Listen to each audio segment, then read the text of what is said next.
3 অনুযায়ী মহামান্য রাষ্ট্রপতি জনাব মোহাম্মদ শাহাবুদ্দিন তার স্বাক্ষরযুক্ত পদত্যাগপত্র আজ 24শে জুলাই 2026 9 শ্রাবণ 1433 তারিখে রোজ শুক্রবার অপরাহ্ন 5:01 আমার নিকট পদত্যাগপত্র দাখিল করেছেন।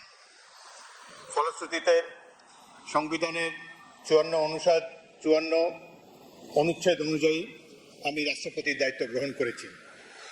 পদত্যাগপত্রটি আমি গ্রহণ করেছি এবং জাতীয় সংসদ সচিবালয়ের রেকর্ডে সংরক্ষণ এবং প্রয়োজনীয় প্রশাসনিক কার্যক্রম গ্রহণের জন্য নির্দেশ প্রদান করা হলো। কেন তিনি পদত্যাগ করেছেন এটি নিশ্চয়ই জানার কৌতূহল আপনাদের মধ্যে রয়েছে। তিনি লিখিতভাবে জানিয়েছেন যে তিনি গুরুতর অসুস্থ, হৃদরোগ, উচ্চ রক্তচাপ, ডায়াবেটিস ও কিডনি জটিলতায় তিনি ভুগছেন। তার হৃদযন্ত্রে বাইপাস সার্জারি হয়েছে। ইদানিং স্বাস্থ্য পরীক্ষার অটোনমিক নিউরোপ্যাথি নামে রোগ শনাক্ত হয়েছে। এই রোগের কারণে তিনি মাঝে মাঝে অচেতন হয়ে পড়েন। ফ্যালকন অ্যালুমিনিয়াম মাল্টিলেয়ার অ্যানোডাইজ হওয়ায় সম্পূর্ণ স্ক্র্যাচ প্রুফ। Falcon aluminium. এসব রোগের প্রাদুর্ভাবে এবং শারীরিক ও মানসিক অসমর্থতার কারণে রাষ্ট্রপতির মতো গুরুত্বপূর্ণ সাংবিধানিক পদের দায়িত্ব পালন করা তার পক্ষে সম্ভব হচ্ছে না। তার দীর্ঘমেয়াদী চিকিৎসা প্রয়োজন। এই কারণেই তিনি স্বাস্থ্যগত কারণে পদত্যাগ করেছেন এবং বাংলাদেশ জাতীয় সংসদের স্পিকার হিসাবে এই পদত্যাগপত্র আমি গ্রহণ করেছি। সংবিধানে ইতিমধ্যে আপনারা জানেন, যেদিন আমি স্পিকার হিসাবে শপথ নিয়েছি সেদিনই ভারপ্রাপ্ত রাষ্ট্রপতি হিসাবেও শপথ নিয়েছি যদি প্রয়োজন হয়। একইভাবে আমাদের ডেপুটি স্পিকার সাহেব তিনিও যখন ডেপুটি স্পিকার হিসেবে শপথ নেন, শপথের অংশে বর্ণিত থাকে যখন বলা হবে কোনো কারণে যখন স্পিকারের চেয়ার শূন্য থাকবে তখন ডেপুটি স্পিকারের পদের দায়িত্ব পালন করবেন। সুতরাং আজকে বাংলাদেশের নানা ধরনের কথাবার্তা আমি দুপুরে এসেই শুনছি। দেখা গেল যে এটি প্রকৃত, তিনি শারীরিক অসমর্থের কারণে পদত্যাগ করেছেন।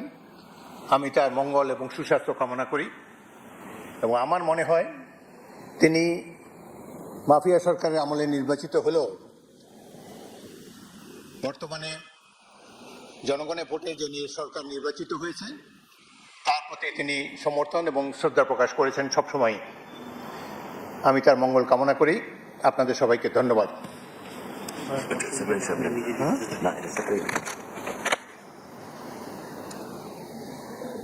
কোনো প্রশ্ন থাকলে একটা করে প্রশ্ন করতে পারেন। জি,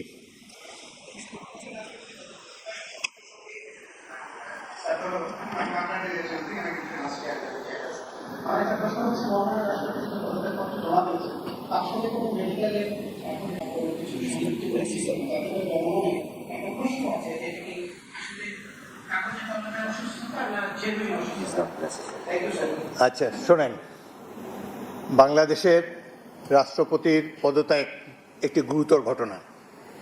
এর সাথে দেশের ভালো মন্দও জড়িত। রাষ্ট্রপতি একজন মানুষ, তিনি অসুস্থ হতেই পারেন এবং তিনি রোগেরও নাম প্রকাশ করেছেন, লিখিতভাবে জানিয়েছেন তিনি কি কি রোগে ভুগছেন এবং মাঝে মাঝে তিনি অচেতন হয়ে পড়েন। এর জন্য ডাক্তারের সার্টিফিকেটের কোনো প্রয়োজন নাই, যিনি যেখানে নিজেই এটি দাবি করেছেন। সুতরাং আমরা আশা করি এই পদত্যাগের ফলে সকল ধোঁয়াশা পরিষ্কার হলো। কোনো ধরনের বিশৃঙ্খলা বা কোনো ধরনের বিরূপ মনোভাব কিংবা কনফিউশন যাতে এইসব ব্যাপারে না ঘটে। রাষ্ট্রপতি পদত্যাগের আগেও রাষ্ট্রপতিরা পদত্যাগ করেছেন বিভিন্ন কারণে। রাষ্ট্রপতি দেশের একজন সম্মানিত মাননীয় রাষ্ট্রপতি, তিনি পদত্যাগ করতেই পারেন এবং এই চেয়ার তো কখনো শূন্য থাকে না। এবং আমি জাতীয় সংসদের স্পিকার হিসাবে এই পদত্যাগপত্র গ্রহণ করেছি।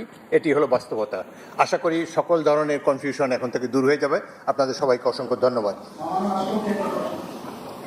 এই ধরনের প্রশ্ন করবেন না ভাই, কোনো কনফিউশন ক্রিয়েট করবেন না। দেখেন, এক minute please listen to me. আপনারা আমাকে স্পিকার হিসাবেও দেখেছেন, এর আগেও 40 বছর ধরে রাজনীতি করছি। আমি সরাসরি কথা বলতে অভ্যস্ত, সুতরাং কনস্ট্রাকটিভ কথা বলা ভালো। আমি তো প্রশংসাই করলাম তার।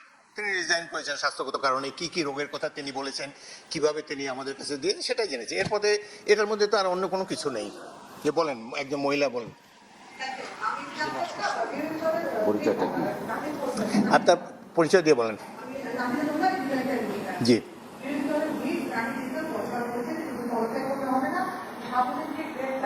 No comment. এ ব্যাপারে আমার কোনো মন্তব্য নাই।